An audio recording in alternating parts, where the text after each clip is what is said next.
My name's Leon Burns and I'm an Apprentice Site Manager for REGEN. I've been employed just short of a year. Before my job I was full-time university, but now I'm an apprentice, so part-time uni and full-time employment. So with regards to training, we've done our CSCS test, SMSTS test and now the route to retrofit test.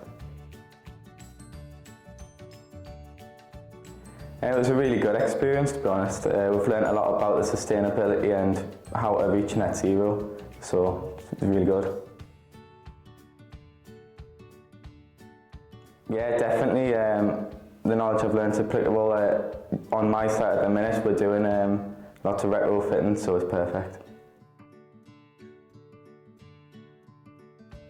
Dave and Martin have been spot on. Good banter with the group, and they're good trainers as well. I'd want people to know who are taking the course that it's really important to reach the net zero, especially within the 2030 target.